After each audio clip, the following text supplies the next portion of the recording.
नमस्कार मित्रांनो, मी अमृता घेऊन आली आहे तुमच्यासमोर एक नवीन आगळंवेगळं पुस्तक.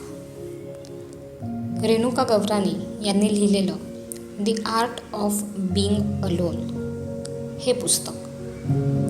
यात रेणुका गवरानी म्हणतात, एकटेपणा हा माझा पिंजरा होता, पण आता एकांत हे माझे घर आहे. मित्रांनो, रेणुका गवरानी यांनी हे पुस्तक अशा प्रत्येक लोकांसाठी डेडिकेट केलेलं आहे जे लोक आपल्या मनाच्या पिंजऱ्यात अडकलेले आहेत. चला मग आपण सुरुवात करूयात.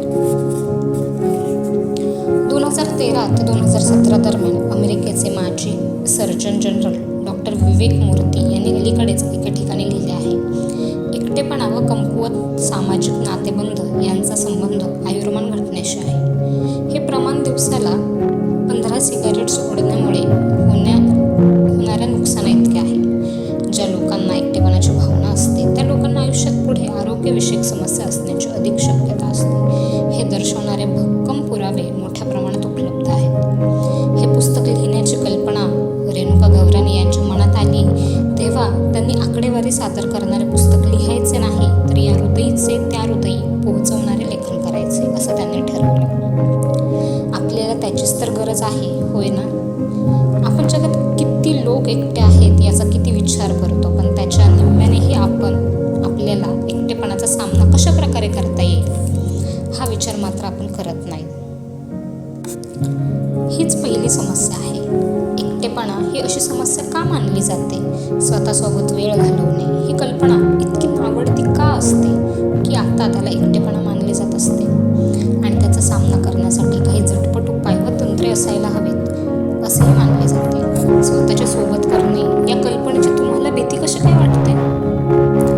खरे सांगायचे तर असे प्रश्न विचारण्याचा मला मी स्वतःच्या बाबतीत फारशी चांगली वागत नव्हते. माझ्यातच काहीतरी उणीव आहे, त्यामुळे लोक मला सोडून गेले असे मला वाटायचं. मी जर माझ्यातली ती उणीव दुरुस्त केली तर कदाचित लोक माझ्या आयुष्यात राहतील असं मला वाटायचं. पण स्वतःसोबत बराच वेळ घालवल्यानंतर माझे व्यक्तिमत्व व विचार समजून घेतल्यानंतर माझ्या लक्षात आलं की मी अगदी चांगली व्यक्ती आहे. मला स्वतःसोबत राहणे आवडते आणि मी कायम स्वतःसोबत राहत आले आहे. मला माझ्या खोलीत वेळ घालवणे अतिशय आवडते. पुस्तके वाचत आणि मनातल्या मनात दूरवरच्या ठिकाणांची जी फक्त मला माहिती त्याला भटकंती करणं मला आवडतं. मला ते नेहमी अत्यंत आरामदायक वाटतं. मी माझ्या भूतकाळाचा खोलात जाऊन विचार केला आणि मला आपले आपण असणे या कल्पनेचा इतका तिरस्कार का वाटतो हे जाणून घेण्याचा प्रयत्न केला.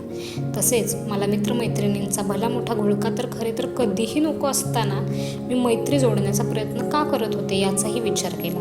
मी एकांतप्रिय आहे. मला माझ्याभोवती काही मोजकेच लोक असणे आवडते, ज्यांच्यावर माझे खरेखुरे प्रेम आहे असे लोक. मला अशा लोकांसोबत फिरायला आवडत नाही ज्यांना मी मित्रमैत्रिणी म्हणते पण मला त्यांच्याबद्दल फारशी आत्मीयता नसते. या सगळ्या विचार मंथनातून अखेर मी पुन्हा त्याच प्रश्नाशी आले. मला ज्या गोष्टी आवडत नाहीत नेमक्या त्याच गोष्टी मला का हव्या आहेत? अकस्मात मला उत्तर मिळाले, समाजात स्वीकारले जाणे. थोडे उलगडून सांगते. मी हायस्कूलमध्ये होते तेव्हा आमच्या वर्गात एक मुलगी होती. 150 विद्यार्थ्यांच्या वर्गात त्या मुलीला एकही मित्र किंवा मैत्रीण नव्हती. कोणीही तिच्याशी बोलत नसे. याचे कारण खालीलपैकी आहे असे मला वाटत नाही. एक, ती वेगळ्या गटातली होती, आणि दुसरं, मी नवीन विद्यार्थिनी होते. तरीही तेच लोक माझे मित्रमैत्रिणी बनले. माझी तिच्या गटातल्या मुलामुलींशी सुद्धा मैत्री होती, पण पहिल्यापासून त्यात शाळेत शिकणाऱ्या या मुलीला कोणीही मित्रमैत्रिणी नव्हते.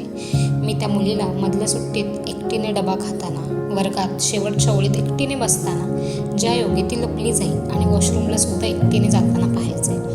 गंमत अशी आहे की मुली वॉशरूमला एकटीने जाण्यापेक्षा लघवी रोखून धरतील, पण ती मात्र एकटीच जायची. लोक तिची जितकी टर उडवायचे तितकेच बऱ्याच विद्यार्थ्यांना तिच्याबद्दल वाईटही वाटायचे. एकदा मी माझ्या एका मैत्रिणीला तिच्याबद्दल विचारले होते. मला तिचे नाव माहीत नव्हते म्हणून मी मैत्रिणीला विचारले होते, अगं ती मधली मुलगी कायम एकटी का असते गं? त्यावर माझी मैत्रीण म्हणाली होती, कोण जाणे, मी तिच्याशी कधीही बोललेली नाही, पण मी शाळेत प्रवेश घेतल्यापासून ती अशीच आहे. बाकीचे विद्यार्थी म्हणायचे ती विचित्रच आहे. तुम्हाला माहीत आहे ना अशी माणसं कशी असतात. हे संभाषण आपण एकटेपणाला का घाबरतो याचे उत्तर आहे. आपण अगदी लहान असल्यापासून आपल्या मनात एकटेपणाचे भय दडलेले असते. जी मुले एकट्याने खातात, एकटे बसतात आणि ज्यांना मित्रमैत्रिणी नसतात त्यांची अवस्था दयनीय असते अशी आपल्याला शिकवण दिलेली असते. प्रत्येक पुस्तक अथवा चित्रपटात असे मूल हे नेहमी दुबळे पात्र म्हणून रंगवलेले असते. असे मूल ज्याला वाचवण्याची गरज आहे. अशा प्रकारे कोणतेही पुस्तक अथवा चित्रपट घ्या, त्यामध्ये तुम्हाला एकटेपणासंदर्भात एकसारखेच उदाहरण दिसेल. एकटे असणारे हे लोक सहज लक्ष येण्याजोगे किंवा तुमच्या सहानुभूतीचा विषय म्हणून दाखवलेले असतात आणि कोणालाही आपण विचित्र दिसावे असे वाटत नाही म्हणून आपण एकटे राहण्याला भयंकर घाबरतो. लोकांनी आपल्याला विचित्र, ज्याला रक्षणाची गरज आहे किंवा ज्याची टर उडवता येऊ शकते असे व्हायला नको, जो नकोसा आहे किंवा जो कूल किड्समध्ये बसत नाही म्हणावे अशी आपली इच्छा नसते. आपण इतरांच्या आपल्याबद्दलच्या मतांना किती महत्त्व देतो याबद्दल बोलण्याची गरज आहे असं मला वाटत नाही. हे आपले आयुष्य आहे. आपण आपल्या समाजाच्या नियमांनुसार जगतो. खरे तर बरेच लोक त्यांच्या ध्येयाच्या दिशेने कृती करत नाही, कारण त्यांना लोकांना आपल्याबद्दल काय वाटेल याची सतत चिंता लागून राहिलेली असते. लोक आपल्याला हसले तर, समजा आपण अपयशी झालो आणि सगळ्यांनी आपल्याला अपयशी व्यक्ती मानले तर, आपले आयुष्य हा इतरांचे विचार व मतं यांचा संग्रह बनलाय. त्या मतांची भीती आपल्यामध्ये इतकी खोलवर रुजलेली असते की बाकी कोणाही आधी आपण स्वतःविषयी न्यायनिवाडा करू लागतो.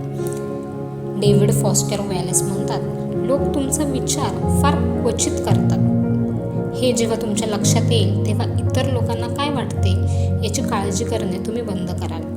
अगदी मजेची गोष्ट आहे, पण तुमचा सर्वात मोठा शत्रू आणि टीकाकार दुसरे तिसरे कोणी नसून तुम्ही स्वतःच असता. तुम्ही जे काही करणार आहात हे इतर कोणाच्याही आधी तुम्हाला माहीत असते आणि लोकांना आपल्याबद्दल काय वाटेल याबद्दल तुम्हाला काय वाटते त्यानुसार तुम्ही तुमच्या पुढच्या पावलांवर मते देता, न्यायनिवाडा करता. तुमच्या अवतीभोवती बघा. तुमच्या आयुष्यात तुमच्या स्वतःच्या मतांच्या आवाजांपेक्षा इतर कोणाचाही आवाज मोठा नसतो. मी कॉलेजमध्ये असताना जवळजवळ 5 महिने मला कोणी मित्रमैत्रिणी नव्हते. माझ्या तेव्हाच्या मैत्रिणींशी माझं जोरदार भांडण झाले होते, त्यामुळे माझ्यासोबत कोणीच नसायचे. माझ्या वर्गातल्या बाकीचे त्यांचे मित्रमैत्रिणीसोबत खूप धमाल करत असायचे. प्रत्येकाचा छानसा असा ग्रुप आहे असं वाटायचं, पण मी एकटी होते. मला त्याची पर्वा नाही असे मी सफाईदारपणे भासवायचे आणि मी जरी माझ्या वर्गातील मुली व सिनियर्सशी बोलत असले तरी मी एकटे आहे हे फक्त मला माहीत होतं. बाकी सगळ्यांना वाटायचं की मी कॉलेजमधले सगळे कार्यक्रम वगैरे आयोजित करण्याची मजा अनुभवते. माझ्या ज्युनियर्सना त्याचं कौतुक वाटायचं आणि मी खरी मजा करते या एका समजुतीने माझ्या वर्गातल्यांना माझ्याबद्दल मत्सर वाटायचा. किती गंमत आहे ना. पण इथे काय समस्या आहे तुमच्या लक्षात येतंय का? मी एकटे आहे असे एकाही माणसाला वाटत नव्हते, तरीही मी काळजीत असायचे. मी एकटे आहे असे त्यांना वाटले तर? काही आठवडे मला स्वतःच्या अवस्थेचे वाईट वाटत होते. मी तोंड ओळखीच्या पण मित्रमैत्रिणींसारख्याच प्रेमाच्या व्यक्तीसोबत मजेत असले तरी मी सर्वांसाठी सहानुभूतीचा विषय आहे असे समजून स्वतःला खाली खेचण्यासाठी निमित्त शोधायचे. जसजसा काळ पुढे गेला तसे माझ्या लक्षात आले की एकटे असणे म्हणजे दयनीय असणे नव्हे. हळूहळू माझ्या लक्षात आले की आपल्याला एकटे असण्याचा तिरस्कार नसतो, आपण मागे पडलोय असे मानण्याचा तिरस्कार असतो. आणि बालपणी आपल्याला शिकवण मिळालेली असते की एकटं असणं ही दयनीय अवस्था मानली पाहिजे. काहीतरीच. आपल्याला इंटरनेटवर छानशी सेल्फी पोस्ट करण्यासाठी फारसे कोणी नाही याबद्दल वाईट वाटून घेणे थांबवा. आपणच विचित्र आहोत किंवा आपल्यातच काहीतरी गडबड आहे असा विचार करणे थांबवा. स्वतःला एकटे समजण्याची अथवा स्वतःबद्दल वाईट वाटून घेण्याची गरज नाही. एकटे असणे हा आयुष्याचा भाग आहे, तो प्रौढत्वाचा भाग आहे. तुमचे मित्रमैत्रिणी व सोबती आयुष्यभर तुमच्यासोबत राहू शकत नाही. आयुष्य खूप वेगाने पुढे जाते आणि आपण मागे पडू नये म्हणून प्रत्येकजण आणखी वेगाने धावण्याचा प्रयत्न करत असतो. जीवनाचे साधे सरळ वास्तव्य आहे. लोक सोडून जातात, चांगल्यासाठी असेल वाईटासाठी असेल माहीत नाही, तरी जीवन सुरू राहते. काही लोक नोकरीची अधिक चांगली संधी मिळाली म्हणून जातील, तर कधी तुम्हाला स्वतःलाच तुमच्या करिअरच्या प्रगतीसाठी लोकांना सोडून जावं लागेल. कधी असेही होईल की लोक तुम्हाला कंटाळतील, मग ते दुसरे खेळणे शोधतील. हे असेच असते. या बाबतीत तुम्ही काहीही करू शकता किंवा बहुधा नाही. पण तुम्ही एक गोष्ट करू शकता, ती म्हणजे तुम्ही स्वतःबद्दल वाईट वाटून घेणे बंद करू शकता. आपल्यातच काहीतरी गडबड आहे जे दुरुस्त करण्याची गरज आहे असा विचार करणे बंद करा. आपण स्वतःमध्ये काय बदल करू शकतो याचा विचार करणे बंद करा, किंवा आपण परिपूर्ण असल्याचे कसे भासवू शकतो याचाही विचार करणं बंद करा. मनोरंजन उद्योगाने आपल्याला छानपैकी पटवून दिले आहे की एकटे असणे म्हणजे एकाकी असणे. खास करून या डिजिटल जगात जिथे तुम्हाला इंटरनेटवरील प्रत्येकाला मित्रमैत्रिणींचा आनंद अगदी छानसा छोटुकला ग्रुप असल्याचं दिसतं. काही जण आपल्या मित्रमैत्रिणींसोबत सहलीला जात असतात, तर काही जण जीवाभावाची मैत्री परिभाषित करणारे फोटो पोस्ट करत असतात. आणि या सगळ्या कोलाहलात आपणच एकटे आहोत असे वाटणे अगदी स्वाभाविक असते. अशी व्यक्ती जिला कूल मित्रमैत्रिणी नाहीत, अशी एकमात्र व्यक्ती की जिला कोणी निवडले नाही. मित्रहो, लोक एकटे असण्याला शाप का मानतात? याचे हे पहिले कारण आहे. असा शाप ज्याकडे लक्ष देणे आवश्यक आहे. पण खरे तर हे सर्व म्हणजे तुमच्यासमोर उभे केलेले केवळ एक सुंदर चित्र आहे. त्यामुळे सर्वप्रथम तुम्हाला तुमची ही विचारधारणा बदलावी लागेल की तुम्ही एकाकी आहात कारण तुम्ही एकटे आहात. तुम्हाला कदाचित हे घासून गुळगुळीत झालेले वाक्य वाटेल, पण एकटे असणे व एकाकी असणे या दोन वेगवेगळ्या गोष्टी आहेत. एकटे असणे हा आयुष्याचा भाग आहे, पण एकाकी असणे म्हणजे स्वतःच्या सहानुभूतीकडे व दुःखाच्या भिंगातून पाहणे. तुम्ही जेव्हा स्वतःकडे एकाकीपणाच्या भिंगातून पाहता तेव्हा तुम्हाला असुरक्षित जाणीव घेरून येते आणि वगळल्यासारखे वाटते. मग तुम्हाला वाटू लागते की आपल्यातच काहीतरी गडबड आहे आणि त्यामुळे तुमच्या स्वाभिमानाला धक्का लागतो. मग तुम्ही स्वतःसोबत वेळ घालवणे ही वाईट गोष्ट मानू लागता. तो एकाकीपणा असतो. त्याचा तुम्ही एकटे असण्याशी काहीही संबंध नसतो. त्यावरून फक्त तुम्ही स्वतःबद्दल काय विचार करता, स्वतःला काय समजता हे परिभाषित होते. हे पुस्तक लिहित असताना मी पूर्णतः एकटे आहे. मला कोणीही मित्रमैत्रिणी नाहीत जिच्यासोबत मी फिरायला जाऊ शकेन अशी एकही व्यक्ती नाही. याचे कारण माझी अवस्था केविलवाणी आहे किंवा मी एकाकी आहे हे नसून मी 2 वर्षांपेक्षा जास्त काळ कधीही एका शाळेत राहिलेली नाही हे आहे. त्यामुळे आपण चित्रपटात पाहतो किंवा पुस्तकात वाचतो तशा प्रकारचे बेस्ट फ्रेंड मला कधी लाभलेच नाहीत. आणि मला जे मित्रमैत्रिणी होते त्यांची एकतर लग्न झाली किंवा ते नोकरी वा कॉलेजसाठी दुसऱ्या शहरात तरी गेले. या सगळ्यात मी कुठे राहते? याकडे आपण 2 प्रकारे पाहू शकतो. बाहेरून पाहणाऱ्या लोकांना असे वाटू शकेल की मी एकाकी आहे, मी विशीच्या टप्प्यावरचे आहे, त्यामुळे मी मौजमजा केली पाहिजे, पार्ट्यांना गेले पाहिजे, छान तयार झाले पाहिजे आणि दर आठवड्याला डेटवर गेले पाहिजे. आणि माझ्या बाबतीत यातले काहीही घडत नसल्यामुळे मी एक पांघरून ओढून घेऊन नेटफ्लिक्सवर वेबसिरीज बघत वेळ घालवत बसलं पाहिजे आणि स्वतःच्या अवस्थेबद्दल वाईट वाटून घेतले पाहिजे. पण मी याकडे अशा प्रकारे पाहते, मी माझ्या गावात राहण्याचा निर्णय घेतला आहे कारण मला माझ्या लेखनाच्या करिअरवर लक्ष केंद्रित करायचं आहे. मी माझ्या आईवडिलांच्या जवळ असते. मी मला हवा तेव्हा माझ्या आईसमवेत छानसा कॉफीचा आस्वाद घेऊ शकते. मी कूल गर्लच्या व्याख्येत बसण्याचा प्रयत्न करण्याऐवजी मी जशी आहे तशी राहण्यावर लक्ष केंद्रित करू शकते. आणि सर्वात महत्त्वाचं म्हणजे आता मला स्वतःसोबत असणं आवडतं आहे. मी जेव्हा एकटेपणाचा चष्मा दूर फेकून दिला तेव्हा मी माझ्या आयुष्याकडे व माझ्या अवतीभोवती असणाऱ्या संधींकडे पाहू शकले. मी मौजमजा करत नाही आहे आणि मी इथे फक्त स्वतःसोबत आहे या वास्तवाशी जुळवून घेण्यास मला थोडा वेळ लागला, नक्कीच लागला. पण एकदा ते स्वीकारल्यानंतर आता ठीक आहे, पुढे काय यावर मी लक्ष केंद्रित करू शकले. मी अशी जीवनशैली आखू शकले जिचा मी दररोज खरोखर आनंद घेते. मित्रमैत्रिणींसोबत मौजमजा करण्यासाठी मला विकेंड्सची वाट पाहावी लागत नाही. मी प्रत्येक दिवसाची वाट बघत असते, आणखी एका गोष्टीचा आनंद घेण्यासाठी, अनुभव घेण्यासाठी, आणखी एक पुस्तक वाचण्यासाठी, माझ्या शहरातला कधीही न पाहिलेला भाग शोधण्यासाठी आणि ज्या गोष्टी मला स्वतःला करायच्या होत्या त्या करण्यासाठी. माझ्या निवडीबद्दल कोणाच्याही मताच्या अडसराविना मी माझ्याच विचारात हरवलेली असते. तेव्हा कोणाच्याही हस्तक्षेपाविना आणि समाजाची मौजमजेची जी अपेक्षा असते तिच्याशी माझी मौजमजेची कल्पना मिळती जुळती आहे की नाही हे कोणालाही न सांगता मी स्वतः कायम ठरवत आले. जिथे एकटे असणे हा शाप मानला जातो अशा जगात तुम्ही उठून उभे राहिले पाहिजे आणि या गोष्टीचा लाभ घेतला पाहिजे. टेलर स्विफ्ट यांनी एके ठिकाणी म्हटले आहे, आता आपण एकटे आहोत ही गोष्ट भीतीदायक वाटू शकते, पण चांगली गोष्ट ही की आता आपण आपले आहोत आणि आपण मुक्त आहोत. एकटे असणे म्हणजे एकाकी असणे हे संपूर्ण मिथक आहे. ते अजिबात खरे नाही. एकटे असणे याचा अर्थ तुम्ही एकाकी आहात असा नाही. एकटे असणे म्हणजे तुम्ही स्वतःसोबत असणे. आता मी तुम्हाला सांगेन की पुस्तक मिटा आणि मिनिटभर यावर विचार करा. एकटे असणे हा शाप नाही, ही चांगली गोष्ट असू शकते. या वास्तवाशी तुम्ही जुळवून घेतलीत की मगच पुढे वाचायला सुरुवात करा. मी या पुस्तकाचे 2 भाग केले आहेत. पहिल्या भागात एकटेपणाचे रूपांतर एकांतवासात कसे करायचे हे शिकण्याविषयी सांगितले आहे, तर दुसऱ्या भागात एकांतवासातून स्वतःची प्रगती कशी घडवून आणण्याची हे सांगितले आहे. जेव्हा तुम्हाला एकांतवास आवडू लागेल तेव्हा तुम्ही अशा सर्व गोष्टी स्वतःच्या स्वतः करू लागाल, ज्या गोष्टी इतर लोकांनी तुमच्यासाठी तुमच्यासोबत कराव्यात अशी तुमची अपेक्षा असते. चला तर मग आता पुढे जाऊयात आणि आपण 2 भाग पाहणार आहोत. पहिल्या भागात आपण एकटेपणाचे रूपांतर एकांतवासात कसे करायचे हे पाहणार आहोत आणि दुसऱ्या भागात एकांतवासातून स्वतःची प्रगती कशी घडवून आणायची हे पाहणार आहोत. चला मग आपण पहिला भाग सुरू करूयात. एकटेपणाला अद्भुत रम्य बनवणे थांबवा. मृत्यूपेक्षाही निष्ठुर जर काही असेल तर ते म्हणजे मनात खोटी आशा बाळगणे. अखेर ती आशा चुरचूर झालेलीच पाहायला मिळेल. तुम्ही यूट्यूबवर असे काही व्हिडिओ पाहिले असतील किंवा अशी काही पुस्तके वाचली असतील जी तुम्हाला तुमचं आयुष्य रमणीय सुंदर बनवण्यासाठी प्रोत्साहित करतात, होय ना? माझ्या बाबतीत तसे घडले आहे. खरे सांगायचे तर फक्त ते व्हिडिओ पाहून मी माझ्या काल्पनिक दुनियेत पोहोचते. तिथे मी जगाची राणी असते, निदान माझ्या जगाची तरी. आपले आयुष्य अद्भुत असेल तर कसे असेल याची कल्पना केल्यानंतर माझ्यात एक वेगळ्या प्रकारचा उत्साह संचारायचा.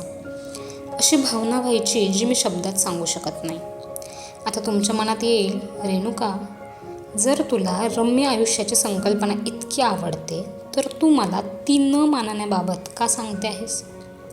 या संदर्भात बरेच प्रयोग, अभ्यास, निरीक्षण व वाचन केल्यानंतर मला असे उत्तर मिळाले की प्रत्येकजण आपापल्या आयुष्याची रम्य कल्पना करतच असतो. फक्त त्यांना त्यांच्या व्यक्तित्वाचे स्वरूप अद्याप समजलेले नसते. नाही समजले? तुम्ही या मार्गावर कशा प्रकारे निघाला आहात आणि तुमच्या भविष्याच्या दृष्टीने ही सर्वात धोकादायक गोष्ट का ठरू शकते ते तुम्हाला सांगते. पण त्याआधी सर्वप्रथम आपण अद्भुत रम्य आयुष्याची कल्पना म्हणजे काय ते समजावून घेऊयात. याचा अर्थ असा की तुमच्या संपूर्ण दिवसाची नोंद ठेवली जात आहे, तो रेकॉर्ड केला जात आहे. अशा प्रकारे तुमच्या आयुष्यातील मुख्य पात्र बनणे. थोडक्यात सांगायचे तर तुम्ही चित्रपटात मुख्य पात्राची भूमिका साकारत असल्यासारखे वागता. पण इथे आणखी एक गोष्ट आहे. तसेही कळत नकळत आपण सर्वजण चित्रपटातल्या आपल्या आवडत्या पात्रांसारखेच वागत असतो. कोणत्याही प्रातिनिधिक चित्रपटात एक मुलगा असतो आणि एक मुलगी. मुलगी कोलमडलेली असते, अंधाऱ्या बोगद्यात रूपकात्मक सापडलेली असते, चिंता, निराश, ताणतणाव यांनी ग्रस्त असते. गरिबी व दुर्भाग्य जोडीला असतेच. मग पुढे तिच्या आयुष्यात एक मुलगा येतो, नायक येतो. तो या निष्ठुर जगापासून तिला वाचवतो, तिच्या मनात आशेचा किरण जागवतो, तिला प्रेम करायला शिकवतो आणि अखेर तिच्या प्रेमात पडतो आणि त्यानंतर ते दोघे मिळून या जगाचा सामना करतात. त्या दोघांचे मार्ग एक होण्यासाठी जणू परमेश्वरच स्वर्गाहून योजना आखत आहे. ओळखीचे वाटते ना? कथेत समजा मुलगी कोलमडलेली नसेल तर मुलगा कोलमडलेला असतो आणि मुलगी देवी बनून त्याच्या आयुष्यात तीच भूमिका बजावते जी आपण आत्ताच वाचली. समजा चित्रपटात प्रेमकथा नसेल तर मैत्रीची कथा असते जी त्याच गोष्टीभोवती फिरते. कोलमडलेली, निराश व मार्गहीन व्यक्ती दुसऱ्या व्यक्तीला भेटते आणि ते आयुष्यभरासाठी जिवलग मित्र बनतात. बहुतेक अशा चित्रपटात, वेबसिरीजमध्ये, पुस्तकात कथा याच विषयाभोवती फिरते, ज्यात एक जण कोलमडलेला असतो आणि दुसरा मार्ग दाखवणारा देवदूत अशा रूपात येतो, ज्याला मी उत्तम नाट्य म्हणेन. आता समस्या अशी आहे की अगदी तुमच्या माझ्यासारखे लोक बालपणापासून अशा प्रकारच्या घटना पाहतायत, ऐकतायत, वाचतायत की आपल्या सुप्त मनाला ठाम वाटत असते की एके दिवशी कोणीतरी आपल्याला वाचवायला, आपली सुटका करायला येईल किंवा आपल्या प्रेमात पडेल. माझ्या संपूर्ण कॉलेज जीवनात मी जोई चँडलर, फ्रेंड्समधले, यांच्यासारख्या मैत्रीच्या प्रतीक्षेत होते. पण तसे कधीही काही घडले नाही. मला शाळेत किंवा कॉलेजमध्ये कधीही बेस्ट फ्रेंड लाभला नाही. पण आपण वेबसिरीज व चित्रपटांमध्ये जशा प्रकारचा जिवलग मित्र पाहतो तसा आपल्यालाही लाभावा अशी माझी सदैव इच्छा होती. माझ्या आजूबाजूला बरेच मित्रमैत्रिणी असूनही मला अपूर्ण वाटण्याचे कारण बहुधा हेच असावे. पण आता मी भूतकाळात डोकावते आणि नव्या ताज्या अथवा परिपक्व दृष्टिकोनातून जगाकडे पाहते. तेव्हा कोणत्या तरी चित्रपटात पाहिलेले टेडी बेअर मिळावे अशी इच्छा बाळगणारी एक लहान मुलगी मला दिसते. मग त्यात काय चुकीचं आहे? होय, तुमची कल्पना तुमच्या वास्तवाला आकार देते आणि तिथे तुम्ही आपण किती कोलमडलेलो आहोत आणि एखादा देवदूतासारखा परिपूर्ण माणूस तुम्हाला वाचवायला येईल याची कल्पना करत बसला आहात. यामध्ये समस्या अशी आहे की तुम्ही स्वबळावर स्वतःचे आयुष्य बदलण्यास सक्षम नाही अशी धारणा स्वतःबद्दल ठेवता. तुम्ही अशा व्यक्तीवर भिस्त ठेवता जी व्यक्ती अस्तित्वातच नाही आणि त्याचमुळे जेव्हा तुमच्या कल्पनेनुसार सगळ्या गोष्टी घडत नाहीत तेव्हा तुम्हाला अधिकच एकटे वाटू लागते. जणू काही तुमच्याकडे ते होते पण तुम्ही ते गमावले आहे. समजा तुम्ही तुमच्या मनात एखाद्या काल्पनिक मित्रमैत्रिणींचे चित्र रेखाटले असेल आणि जे प्रत्यक्षात उतरेल असे तुम्हाला वाटत असेल तर मी म्हणेन स्वतःचा विश्वासघात करू नका. तुम्हाला वाचवायला किंवा तुम्हाला हसवायला किंवा तुमच्यासोबत जगभ्रमंती करायला चित्रपटात असते तसे कोणीही येणार नाही आहे. आयुष्य म्हणजे चित्रपट नव्हे. अशा आशा लावून घेऊ नका, अन्यथा त्या चुरचूर झालेल्या पाहण्याची तयारी ठेवा. कधीतरी आपल्याला अतिशय उत्तम मित्रमैत्रिणी मिळतील, तुमच्या जीवाभावाचा भागच बनण्याजोगे. अशी आशा बाळगणे म्हणजे स्वतःच आशांचे थडगे निर्माण करण्यासारखे आहे. तुम्ही नव्या मित्रमैत्रिणींना भेटण्यावर जितके अधिक लक्ष केंद्रित कराल तितके तुम्ही दुखावले जाल. तुमच्यापाशी काहीतरी असू शकले असते पण ते नाही आहे या विचाराने तुम्हाला आणखीनच एकटे वाटेल. मुळात जी व्यक्ती कधी तुमच्यासोबत नव्हतीच तिच्या वियोगाचे दुःख तुमच्या वाट्याला येईल. तुम्हाला नवे लोक भेटणारच नाहीत किंवा नवे मित्रमैत्रीण जोडता येणारच नाहीत असे माझे मुळीच म्हणणे नाही. कॉलेजनंतर माझ्या इंस्टाग्रामच्या माध्यमातून काही जणांशी माझी चांगली मैत्री झाली. पण या संदर्भातले एक कठोर सत्य असे आहे की एका विशिष्ट वयानंतर तुम्ही जिवलग मित्र जोडत नाही तर तुम्हाला फक्त लोक भेटतात. तुम्ही गरज असते तेव्हा परस्परांना मदत करता, एकमेकांशी चांगले वागता, ज्यायोगे तुमच्या संपर्कात चांगले लोक राहतील. कंटेंट क्रिएटर म्हणून काम करताना मला बरेच लोक भेटतात पण मी जाणून असते की शेवटी आम्ही नेटवर्किंगसाठी परस्परांच्या संपर्कात असतो. कॉलेजनंतर तुम्ही मित्रमैत्रिणी जोडत नाहीत, तुम्ही फक्त नेटवर्क ठेवता. आपण मागे पडू नये यासाठी बऱ्याचदा तुम्ही लोकांशी चांगले वागण्याचा प्रयत्न करता. पण जर तुम्ही अशा तुमच्याशी चांगले वागणाऱ्या प्रत्येक व्यक्तीकडे तुमची भावी मित्रमैत्रीण म्हणून पाहू लागलात तर तुम्ही खरोखर तुमच्या अपेक्षांचे थडगे आहात असे म्हणावे लागेल. मी तुम्हाला अनुभवावरून एक गोष्ट सांगते. मृत्यूपेक्षाही निष्ठुर जर काही असेल तर ते म्हणजे मनात खोटी आशा बाळगणे, जी शेवटी चुरचुरच होणार असते. सर्वप्रथम तुम्ही स्वतःला कायम कोणाची तरी गरज आहे असे पात्र मानू नका. स्वतःला आपल्या आयुष्याच्या चित्रपटातील मुख्य पात्र माना. तुमच्या आयुष्यासारखा चित्रपट अजून बनलेला नाही. तुमच्याकडे आयुष्यासारखे पुस्तक अजून लिहिले गेलेले नाही. त्यामुळेच तुमच्याकडे स्वतःला हवे ते लिहिण्याचे, स्वतःला हवे ते धाडसी व वादळे बनवण्याची क्षमता आहे. याहूनही महत्त्वाचं म्हणजे तुम्हाला सबल न करणाऱ्या जुन्या पद्धती अनुसरण्यापेक्षा स्वतःला हवे तसे घडवण्याचे सर्जनशील स्वातंत्र्य आहे. तुम्हाला स्वतःच्याच आयुष्यात पीडित ही भूमिका साकारायची नाही आहे. जी व्यक्ती तुमच्या आयुष्यात नव्हतीच तिच्यासाठी रडायचे नसते. तुम्हाला स्वतःला बळीचा बकरा ठरू द्यायचे नाही. होय ना? तुमचा खराखुरा स्व लपवण्याची वेदना. जगातील सर्वात वेदनादायी व भयावह गोष्ट म्हणजे आरशात पाहिल्यावर समोर तुमच्याकडे पाहणाऱ्या व्यक्तीला ओळखता न येणे. जादूची कांडी फिरेल आणि कधीतरी कोणीतरी प्रकट होईल अशी खोटी आशा आणि आपण विचित्र दिसू याची भीती आपल्याला अशा गोष्टी करायला लावते ज्या आपल्याला कधीही करायच्या नसतात. बालपणापासून आपली समजूत असते की एकटे असणारे लहान मूल विचित्र असते. ते एकटे असते कारण त्याला कोणीही पसंत करत नाही. आपल्याला विचित्र दिसायचे नसते, आपल्याला कोणाची पसंती नाही असे लोकांना वाटू नये अशी आपली इच्छा असते. म्हणून आपण काय करतो तर आपण सगळ्यांना वाटेल आवडेल अशा आदर्श व्यक्तीची कल्पना करतो आणि त्यानुसार वागण्याची धडपड करतो. मग आपण आपल्याला आवडत नसलेल्या गोष्टींना होकार देऊ लागतो. आपण असे कपडे परिधान करू लागतो जे आपल्यासाठी सुटसुटीत नसतात किंवा आपल्या बजेटच्या बाहेर असतात, पण त्याचवेळी ते आपल्याला लक्ष वेधून घेण्यास, स्वीकारण्यास व आपली देखल घेण्यास सहाय्य करतात. आपण आपल्याला बोलताना अवघडल्यासारखे करणारे शब्द वापरतो. आपण स्वीकारार्ह व लोकांना रुचतील अशा गोष्टी बोलू लागतो. आपण विचित्र दिसू नये, इतरांसारखे दिसावे अशा गोष्टी करू लागतो. मग आपण आनंदी व छानशा मनुष्य प्राण्याचे आदर्श रूप बनतो. असे आदर्श रूप ज्याची सर्वजण प्रशंसा करतात किंवा किमान कोणीतरी त्याची टर उडवत नाही. जसजसे आपण इतरांसारखे बनत जातो तसतसे आपण आपल्या खऱ्या रूपापासून दूर जातो. लोक तुमच्याबद्दल काय विचार करतात याचा तुम्ही जितका जास्त विचार करता तितके तुम्हाला काय हवे आहे, तुम्हाला काय आवडते, तुमचा विचार काय आहे, तुम्हाला आयुष्याचा आनंद कशा प्रकारे घ्यायला आवडतो व सर्वात महत्त्वाचे तुम्ही कशामुळे बनता या गोष्टीकडे दुर्लक्ष करता. हे लोकांना खुश करणारी व्यक्ती बनणेच असते आणि आपण असे करतोय हे तुमच्या लक्षातही येत नाही.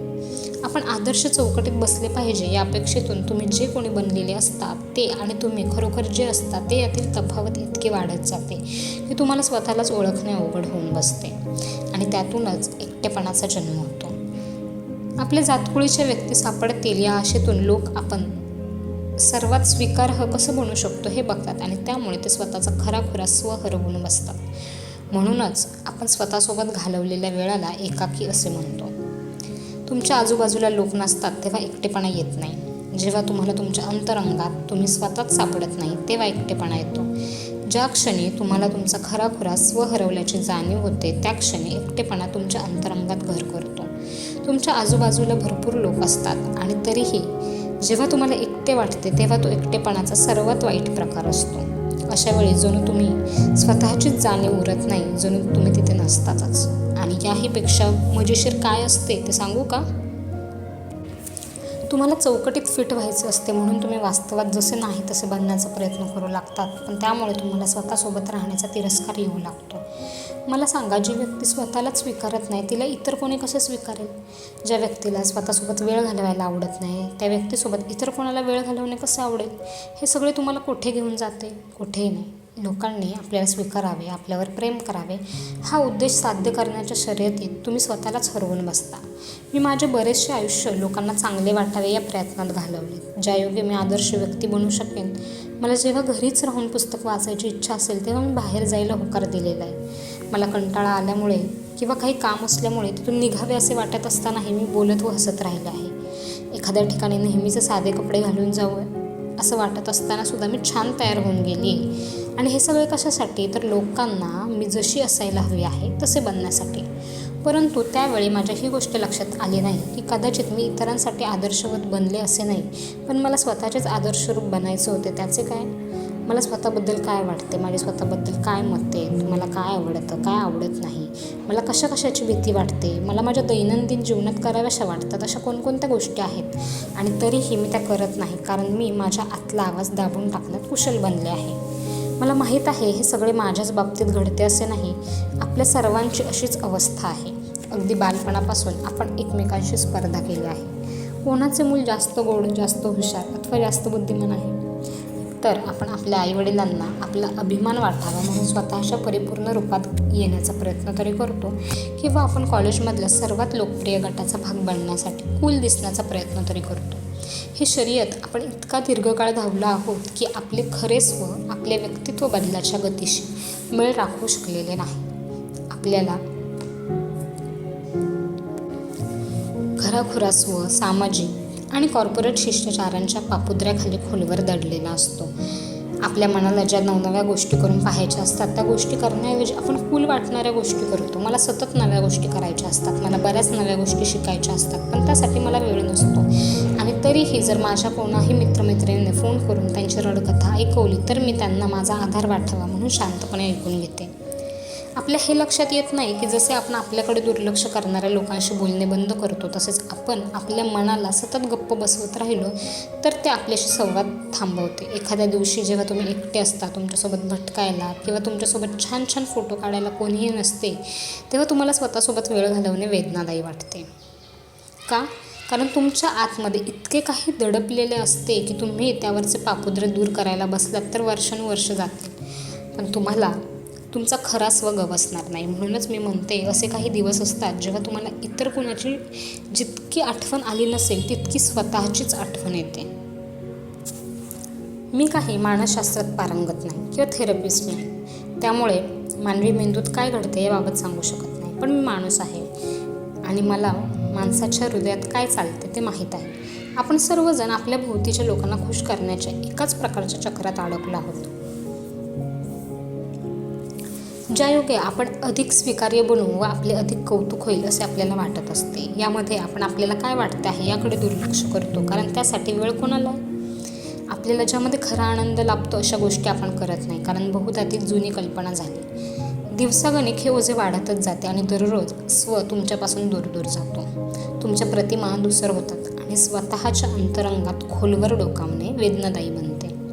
मी या चुका केल्या आहेत, पण तुमच्याकडून या चुका घडू नयेत अशी माझी इच्छा आहे. त्यामुळे पुढील प्रकरणांमध्ये तुम्ही अधिक प्रमाणात तुम्ही कसे बनू शकाल याबाबत चर्चा करू, ज्याचे तुम्हाला तुमच्या एकटेपणाच्या वेळाचे एकांतवासात रूपांतर करण्यासाठी सहाय्य होईल. खराखुरा स्वशोधा. आपण आदर्श चौकटीत बसावे, सर्वात प्रसिद्ध व कूल व्यक्तीसारखे बनावे आणि आपल्याला प्रेमाने स्वीकारले जावे, ही गरज आपल्या सर्वांमध्ये उपजतच असते. पण हे सगळे तुम्ही किती काळ सांभाळू शकाल? तुम्ही तुमची खरीखुरी ओळख किती काळ दडपून ठेवू शकाल? तुम्ही वेगवेगळ्या लोकांशी किती काळ वेगवेगळ्या प्रकारे वागू शकाल? तुम्ही तुमच्या आजूबाजूच्या प्रत्येक व्यक्तीसोबत वेगवेगळे वागण्याचा प्रयत्न करता. तुम्ही तुमच्या जोडीदाराशी वेगळ्या प्रकारे वागता, तुमच्या बॉसशी वेगळ्या प्रकारे वागता, तुमच्या मित्रमैत्रिणींशी वेगळ्या प्रकारे वागतात आणि तुमच्या प्रिय व्यक्तीशी वेगळ्या प्रकारे वागतात. आणि या सगळ्यात खरेखुरे तुम्ही हरवता. तुमच्या व्यक्तिमत्वाचा खराखुरा गंध तुमच्या खराखुरा स्वला हरवतो. कल्पना करा, तुम्ही कॉम्प्युटर आहात आणि बघा, तुम्हाला भेटलेल्या प्रत्येक माणसासाठी तुमच्या व्यक्तिमत्वाचे वेगवेगळे टॅब्स कशा प्रकारे उघडले आहेत. नवा माणूस नवे, बहुधा त्यामुळेच तुमचे खरे व्यक्तिमत्व कोलमडून पडले. मी कोणी संत महात्मा नाही. मला स्वतःला सर्वात स्वीकारार्ह व सुप्रिय बनवण्यासाठी खूप प्रयत्न केले आहेत. कधीकधी मी खरी कोण आहे हे लपवण्याचा प्रयत्न करते किंवा माझ्या मनात काय चालले आहे हे लपवण्याचा आपसुकच प्रयत्न करते, केवळ स्वतःला हवीशी व्यक्ती अशा रूपात सादर करण्यासाठी. का? इतरांचे लक्ष वेधून घेण्यासाठी आपल्याला इतकी मेहनत का करावी लागते? आणि हे सगळे आपली खरी ओळख गमावण्याच्या योग्यतेचे आहेत का? एक गंमत सांगू. स्वतःला पूर्णपणे गमावल्यानंतर आपण आज आत्मप्रेम विषयक उपायांच्या मागे लागतो. कधीकधी मला हे स्वतःची मस्करी केल्यासारखे वाटते. मी कोणी प्रेमतज्ञ नाही, देव न करो, पण मला एक गोष्ट माहीत आहे, जेव्हा तुम्ही एखाद्याला जाणून घेता तेव्हाच तुम्ही त्या व्यक्तीमध्ये गुंतता, नाही का? त्यामुळे आपण तुम्हाला शोधूया, ज्यायोगे तुम्ही तुमच्या खऱ्याखुऱ्या स्वच्या प्रेमात पडू शकाल. चला तर मग. आत्मप्रेम आत्मस्वीकारापासून सुरू होते. गेले वर्षभर मी सोशल मीडियाचा वापर एका गुप्तहेराच्या दृष्टिकोनातून करत आहे. या दरम्यान मी आत्मप्रेमाची वाढती लोकप्रियता पाहत आहे आणि जसजसं मी आत्मप्रेमाच्या अधिकाधिक व्याख्या अभ्यासल्या तसा मला आत्मप्रेमाबद्दलच्या विचारात सुद्धा रस वाटेनासा झाला. आत्मप्रेम आत्मदयेसारखंच बनलं आहे. हे पुरेसं नव्हते म्हणून की काय, शॅम्पूच्या छानशा बाटल्या, महागडे परफ्यूम व तत्सम गोष्टी विकण्यासाठी बलाढ्य कंपन्या आणि चलाख मार्केट्सने आत्मप्रेमाच्या या वाढत्या लोकप्रियतेचा लाभ उठवला. आत्मप्रेम म्हणजे स्वतःला नखशिखांत सजवणे कसे बनले हे मला कधीही समजणार नाही, पण मला आत्मप्रेम म्हणजे काय हे तुम्हाला सांगावेसे वाटते. आत्मप्रेमाची अशी व्याख्या जी फारशी स्वीकारली गेलेली नाही व ज्यावर फारशी चर्चाही झालेली नाही. स्पष्टपणे सांगायचं तर आत्मप्रेमामध्ये 2 गोष्टी येतात. एक म्हणजे स्वतःला जाणून घेणे आणि दुसरी म्हणजे स्वतःला स्वीकारणे. स्वतःला जाणून घेणे. तुम्ही कसा विचार करता, तुम्हाला काय वाटते, तुमचा स्वभाव कसा आहे, सर्व शिष्टाचार व सभ्याचार पद्धतींमागे काय दडले, तुमचं व्यक्तिमत्व, आवडीनिवडी काय आहेत, त्याबद्दल आपण पुढील प्रकरणात चर्चा करू. दुसरं आहे स्वतःला स्वीकारणे. तुमच्या अंतरंगात असलेली प्रत्येक गोष्ट मान्य करणे, ती स्वीकारणे, मग ते चांगले असो व वाईट. बहुतेकसे लोक त्यांच्या कुरूप बाजू आतमध्ये कुठेतरी खोलवर लपवून ठेवतात, ज्यायोगे कोणालाही त्यांची काळी बाजू दिसू नये. तथापि तुमच्या हे लक्षात येत नाही, तुम्ही जितकी खोलवर लपवत राहाल तितकी ती काळजात काळीकुट्ट होत जाते आणि जोवर तुम्ही सूर्यप्रकाश शोधत नाही तोपर्यंत हा अंधार तुम्हाला कणाकणाने गिळत राहतो. समाजाने आपली समजूत करून दिली आहे की आपण सदैव प्रेमळ, काळजी घेणारे व क्यूट असे चांगलेच असले पाहिजे. आपण चित्रपटात व वेबसिरीजमध्ये हेच तर पाहतो ना, बरोबर ना? चांगली माणसे सदैव सर्वांशी चांगले वागतात. आपल्या सर्वांची मनोमन अशी धारणा असते की चांगली व वाईट अशी माणसे असतात आणि जर आपण चांगल्या माणसांच्या वर्गवारीत बसलो तर आपल्यावर प्रेम केले जाईल, आपली प्रशंसा होईल आणि आपल्यालाही स्वीकारले जाईल. मग काय घडते? आपण चांगले बनण्याचा प्रयत्न करतो. लोक आपल्याशी अपमानास्पद रीतीने वागले तरी आपण त्यांच्याशी चांगले वागण्याचा प्रयत्न करीत राहतो, कारण चांगले लोक असेच करतात, बरोबर ना? आणि हा कसोटीचा काळ तुम्हाला शिणवत राहतो, कारण तुम्हाला सदैव चांगलेच वागणे कसे शक्य आहे? तुम्ही स्वतःच घायाळ असाल तेव्हा तुम्ही इतरांवर प्रेम कसे करू शकाल? जेव्हा तुम्हाला स्वतःलाच मदतीची गरज असेल तेव्हा तुम्ही सहृदयतेने कसे वागू शकाल? तुम्ही अगदी स्वतःमधील काहीतरी पूर्णपणे संपून जाईपर्यंत चांगला माणूस बनण्याचे निकष पूर्ण करण्याचा प्रयत्न करत राहता आणि मग अचानक तुमच्या लक्षात येतं, अरे मला उपचारांची गरज आहे, वा काय सापळा आहे. यावरून मला आठवले की आपल्या सर्वांना चांगले व छान व्हायचे असले तरी आपल्याला कोणालाही वेब सिरीज अथवा पुस्तकामधील खलनायकाविषयी अधिक सहानुभूती वाटते. का बरे? खलनायक आपल्याला दाखवतात की आपण सगळे मुद्दाम नव्हे तर कधीकधी वाईट वागू शकतो. सर्व प्रकारच्या भावना जाणण्याच्या दृष्टीने आपली रचना झालेली. म्हणून आपण काही मोबाईल फोन नाही ज्यामध्ये तुम्ही iOSमध्ये अँड्रॉइड फीचर्स किंवा अँड्रॉइड असलेल्या उपकरणात iOS फीचर्स वापरू शकत नाहीत. तुम्ही माणूस आहात. कृपा करून स्वतःला माणूस म्हणून वागवायला सुरुवात करा.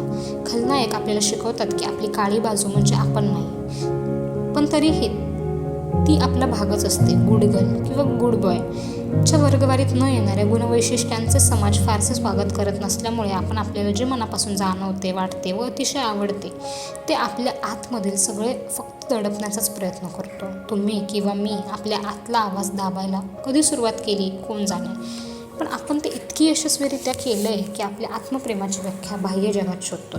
तुम्ही जर मला विचाराल तर मी ही चांगली व्यक्ती आहे असं मला वाटायचं. मी सहृदयता, प्रेम, अनुकंपा व लोकांशी आत्मीयतेने वागणे या गोष्टी मानते. लोकांचा माझ्यामुळे सहृदयता व प्रेम यावर विश्वास राहावा असे मला वाटते.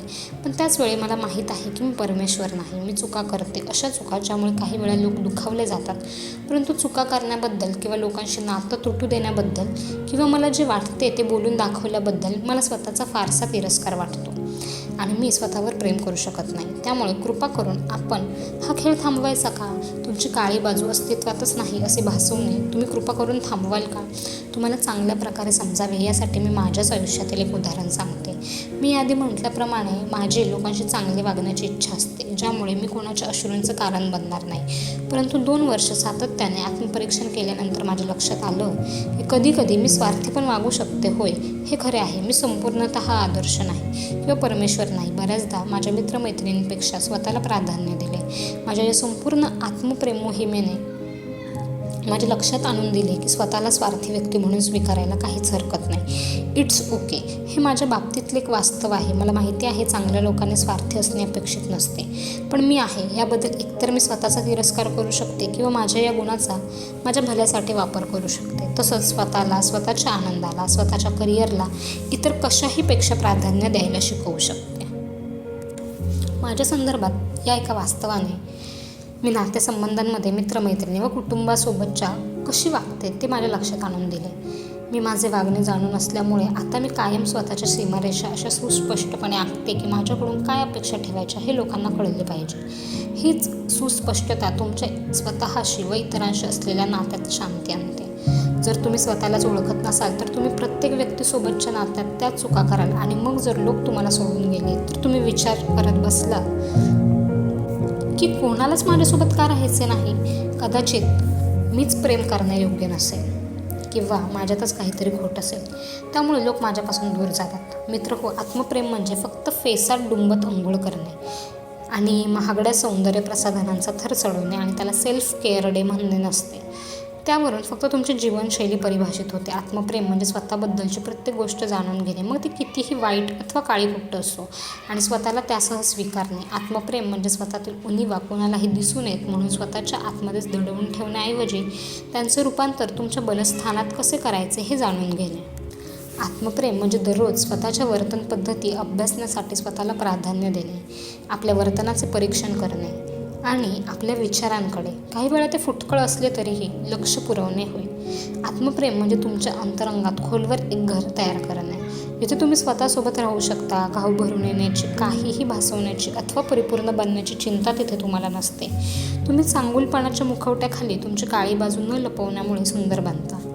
आपल्या प्रत्येकाला एक काळी बाजू असते असे नुसते म्हणणे सुद्धा मला करुणास्पद वाटते, कारण ही तर आपली काळी बाजूच नव्हे तर आपण जे कोणी असतो तेच असते. आपली रचना अशाच प्रकारे झालेली आहे. हीच गोष्ट आपल्याला अपूर्व व परस्परांहून वेगळे बनवते. तुम्ही लोकांशी वाईट वागण्याची गरज नाही. आपल्या सुव्यवस्थित समाजामध्ये स्वीकारार्ह नसलेले काही गुण तुमच्यात आहेत, म्हणून तुम्हाला स्वतःचा तिरस्कार करायचा नाही हे शिकावं लागेल. तुम्ही जे कोणी आहात त्याचा अभिमान बाळगा आणि स्वतःमधील प्रत्येक गोष्ट स्वीकारा. आता तुमच्या लक्षात आले असेल की स्वतःवर प्रेम करण्यासाठी तुम्ही अगदी खास, गोड, गुळगुळीत वगैरे असण्याची गरज नाही. त्यामुळे तुम्हाला स्वतःला जाणून घेणे बरेच सोपे होईल असे मला वाटते. चला तर मग आपण स्वतःलाच भेटण्याच्या मोहिमेवर निघूयात. आत्मप्रेम आत्मज्ञानासोबत विकसित होते. तुमच्या आंतरिक विश्वात जगातील सर्वात आश्चर्यांपेक्षा अधिक आश्चर्य असतात असं मला वाटतं.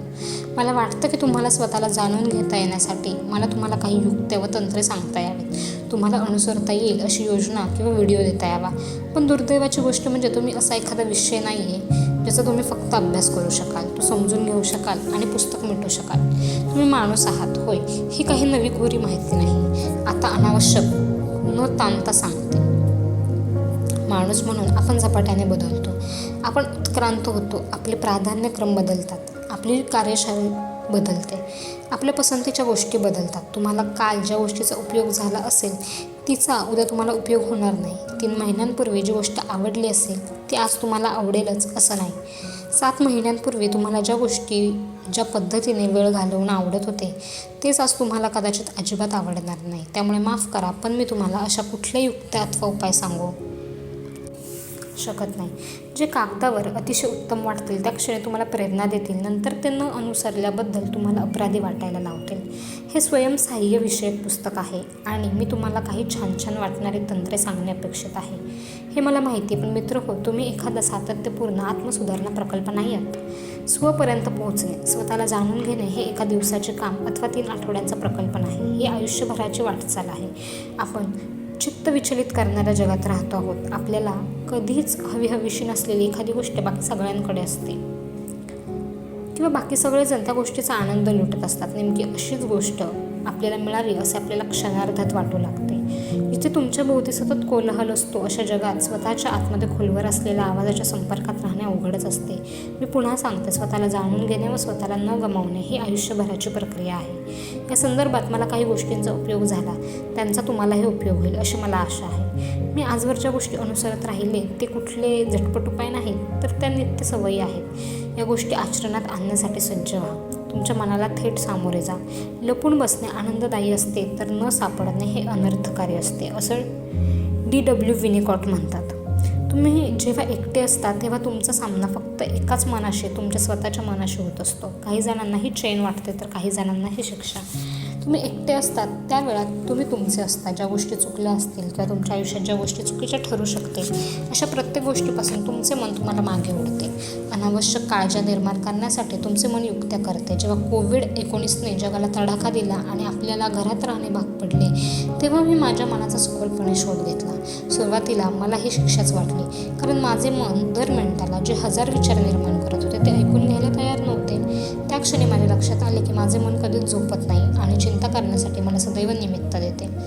त्यामुळेच मनाच्या आवाजाकडे दुर्लक्ष करून बाहेर 4 लोकात जाण्याची उर्मी असते. बहुधा बरेच लोक अखेर विषारी नात्यात अडकतात. त्याचे हेच कारण असावे. आपले मन आपलं काय करेल या गोष्टीची लोकांना भीती वाटते. आपले मन आपल्याला काय मानायला लावेल आणि काय करायला लावेल या गोष्टीशी त्यांना भीती वाटते. माझ्या बाबतीत सांगायचे तर माझ्या कोत्या वृत्तीच्या मित्रमैत्रिणींना फोन करणे. रोल्लोमे म्हणतात, बऱ्याच लोकांना एकटेपणाच्या भीतीचा त्रास होतो आणि त्यामुळे ते स्वतःचा शोध घेतच नाही. मी या प्रश्नाचा सखोल विचार केला व स्वतःशीच म्हणाले, जर मी अधिक सजग म्हणजेच माइंडफुल बनले तर मला स्वतःसोबत असणे इतके निष्ठुर व खडतर वाटणार नाही. मग मी स्वतःला अधिक चांगले जाणून घेण्यासाठी माझ्या मनाशी आणखी भेटीगाठी सुरू केल्या. माझ्या मनात काय चाललं आहे, मला काय वाटतं आहे, मी कशाप्रकारे प्रतिक्रिया देते, माझ्यासाठी कोणकोणत्या गोष्टी चेतक म्हणजे ट्रिगर्स ठरतात यासह मला ज्या ज्या गोष्टी उघड करण्याची एकेकाळी भीती वाटत होती असे सगळे काही जाणून घेण्यासाठी मनाशी झालेल्या या नियमित भेटीगाठीतून एक गोष्ट माझ्या लक्षात आली. ती म्हणजे तुमचे मन मूर्ख नसते आणि तुमची शत्रूही नसते. तुम्हाला स्वतःसोबत असणे सहन होत नाही कारण तुमच्या आतमध्ये खूप काही दडलेले असते. अशा गोष्टी ज्या तुम्हाला कबूल करायच्या नसतात. पण तुम्हाला एक गोष्ट सांगते, स्वतःला जाणून घेण्यामध्ये मुक्तता असते. तुमचं मन तुम्हाला ज्या गोष्टींबाबत धमकी देत होते त्या गोष्टींचा सामना करताना तुम्हाला वाटते की आता आपल्याला कशानेही क्लेश होऊ शकत नाही. त्यामुळे तुमच्या मनाला गप्प करण्याचे मार्ग शोधण्याऐवजी उठा आणि तुमचे मन तुम्हाला जे काही सांगेल त्याचा सामना करा. माझ्या बाबतीत अशा काही गोष्टी होत्या ज्या मला कबूल करायच्या नव्हत्या. विशिष्ट परिस्थितीमध्ये माझे अंगभूत प्रेरणेतून घडवणारे वर्तन. तथापि आता मी ते मान्य केल्यामुळे मला माझ्या मनाची भीती वाटत नाही. मी स्वतःमध्ये सुधारणा करण्याच्या दृष्टीने या गोष्टींवर काम करत आहे. तुम्ही जेव्हा एकटे असता तेव्हा त्या वेळाचा उपयोग स्वतःला जाणून घेण्यासाठी करा. तुम्ही जेव्हा एकटे असता तेव्हा तुमचा संबंध फक्त एकाच मनाशी, पर्याय, वर्तन व विचारपद्धतीच्या एकाच संचाशी येत असतो. त्यामुळे स्वतःचा अभ्यास करणे आणखी सोपे होते आणि आपल्याला काय आवडते, आपल्याला काय आवडत नाही, आपण कशाप्रकारे विचार करतो व कशाप्रकारे प्रतिक्रिया देतो हे जाणून घेता येतं. बहुतेकशा लोकांना स्वतःसोबत बसणे किंवा आपले विचार वाचणे इतके अवघड वाटते. याचे कारण त्यांच्या लक्षात न आलेल्या व उपयुक्त अशा बऱ्याच गोष्टी असतात आणि साहजिकच वर्षानुवर्षे दुर्लक्ष करण्याने अशा गोष्टींचे विशाल तळे तयार झालेले असते, ज्यांचा तुम्ही सामना करणे गरजेचे असते. त्यामुळे तुम्ही जेव्हा स्वतःसोबत बसता तेव्हा तुमचे मन तुमच्यावर धाडकन हल्ला चढवू लागते. याची जराशी भीती वाटू शकेल. तुम्ही बऱ्याच वर्षांपूर्वी केलेले एखादे दुष्कृत्य, तुमच्या मनात बिनभाड्याचे फुकटात राहणारे काही खेद व चुका, अखेर तुम्ही आनंदी व्हायचे ठरवता तेव्हा तुम्हाला चिंतेचा भुंगा लावून देणारे किंवा काही वाईट विचार जे तुम्हाला नकोसे असले तरी पुन्हा पुन्हा घोटाळत राहतात. बहुतेकसे लोक या सगळ्याचा सामना करण्याचे धैर्य एकवटू शकत नाहीत. त्यामुळे चेहऱ्यावर अल्पकालीन सुख दर्शवून, उदाहरणार्थ नेटफ्लिक्स पाहणे किंवा तुम्हाला न आवडणाऱ्या लोकांसोबत राहणे, बाहेर जाणे, या सगळ्यातून मनाचा आवाज बंद करणे हा चतुर्मार्ग वाटत असावा. तुम्ही स्वतःला जाणून घेत नाही, यामुळे तुम्ही लोकांकडून अगदी कमीत कमी गोष्ट स्वीकारता. त्यांची मदत तुम्हाला विचलित करते आणि हेच तर तुम्हाला हवे असते, नाही का? होय, तुमच्या अंतरंगात खूप काही असते, पण ते सगळे तुमचाच एक भाग असल्यामुळे त्यातून कायमस्वरूपी सुटका नसते. तुम्हाला त्या सगळ्यातला एखाद्या दिवशी तोंड द्यावे लागते. एक विचार, एक खेद, एक खंत, एक चुकीचा निर्णय तुम्हाला सांगते. एकदा का तुम्ही या सगळ्याचा सामना केलात, तुमच्या भूतकाळाचे संपूर्ण पापुद्रे सोडून काढलेत, तुमचे मन तुम्हाला ज्या गोष्टींची भीती घालत होते अशा सगळ्या गोष्टी तुम्ही मान्य केल्यात की तुम्हाला मुक्त झाल्यासारखे वाटेल. कसल्याही भीतीविना आपण श्वास घेऊ शकतो असे वाटेल आणि हीच शांतीची सुरुवात असते, ज्यामुळे तुम्ही आतमध्ये जे जे गाडले आहेत ते बाहेर काढण्यासाठी जेवढा वेळ आवश्यक असेल तेवढा वेळ स्वतःला आवश्यक द्या. इतके दिवस तुम्ही ज्या ज्या गोष्टींकडे दुर्लक्ष करत आला असाल त्या सगळ्या गोष्टी, तुम्हाला मान्य करण्याची भीती वाटत असलेले सगळे विचार, जे निर्णय घेण्याचा न घेण्याचा तुम्हाला पश्चाताप आहे असे सगळे निर्णय घ्या आणि स्वतःला मुक्त करा. हे सोपे असणार नाही, पण ही इतकी मेहनत घेण्याच्या योग्यतेचे आहे. यासाठी थोडा वेळ लागेल, पण माझा तुम्हाला सल्ला आहे की हे आवाहन घेऊन तर बघा. दररोज फक्त तुमच्या अंतर्मनासोबत राहण्यासाठी किमान 10 ते 15 मिनिटांचा वेळ काढा. तुम्ही स्वतःला जाणून घेण्यासाठी थोडा वेळ काढायलाच हवा, ज्यावेळी तुम्हाला काहीही खोटे दाखवावे लागणार नाही आणि तुम्ही कोणतेही अभिप्राय किंवा भीतीविना स्वतःला पूर्णतः स्वीकारू शकाल. हे करून बघा. स्वतःसोबत बसा व स्वतःचे विचार वाचवण्याचा प्रयत्न करा. जणू तुम्ही एखादे उत्तम पुस्तक वाचत आहात, जणू तुम्ही या पृथ्वीतलावरील सर्वात विलक्षण व्यक्तीसोबत वेळ व्यतीत करत आहात असे समजा. लोक काय म्हणतील याची चिंता न करता तुम्ही बोलू शकता व अनुभवू शकता. तुम्हीच तुमचे थेरपिस्ट असल्यासारखे तुम्ही स्वतःला तुमच्यावर झालेले आघात किंवा भूतकाळाच्या भरून न आलेल्या जखमा सांगू शकता आणि मग एक दिवस तुम्हाला स्वतःविषयीच खूप काही जाणून घेता येईल. आपण एखाद्या विशिष्ट विनोदावर का हसतो आणि एखादा विशिष्ट पदार्थ विशिष्ट पद्धतीने का खातो हे जाणून घेणे तुम्हाला रोमांचक वाटेल. तुम्हाला आपण स्वतःच्याच प्रेमात पडलो आहोत असे वाटेल. त्यामुळे स्वतःला जाणून घ्या. मित्रांनो, उर्वरित पाठ आपण पुढील भागात बघूयात. धन्यवाद.